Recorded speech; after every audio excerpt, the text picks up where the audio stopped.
Hi friends, నేను మీ కళ్యాణి దేవునూరి. ఇక్కడ ఢిల్లీలో 1-2 వర్షాలు పడగానే కంకుల వాళ్ళందరూ రెడీగా ఉన్నారు అమ్ముకోవడానికి. ఇంకా వీకెండ్ వచ్చేసింది, మా పిల్లలను మటన్ కావాలా చికెన్ కావాలా అంటే అవి రెండు వద్దు, ఫిష్కి తింటాము అని అన్నారు.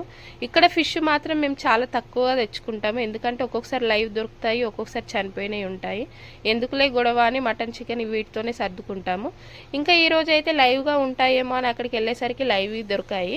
మా ఇంటి దగ్గర అయితే ఇంత బాధ ఉండదు, మాకు మల్లన్న సాగర్ చాలా దగ్గరగా ఉంటుంది. అలా వెళ్ళి ఇలా పట్టుకొని వచ్చి తినేయడమే.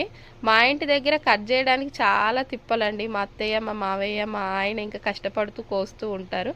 ఇక్కడ చూడండి, ఈలపీట కూడా ఎంత పెద్దగా ఉందో. కళ్ళు మూసి తెరిచే లోపు వాటి పొట్టు తీసేశాడు, కోసేశాడు. ఇంకా అంత ఎవరి పని వాళ్ళది కదా. ఇంకా అక్కడ ఫ్రూట్స్ ఉన్నాయని మా పిల్లలకు తీసుకున్నాము. ఫ్రూట్స్ తీసుకొని ఇంటికి వచ్చేసాము. మా వీడియోస్ కనుక నీకు నచ్చినట్టయితే please like, share and subscribe.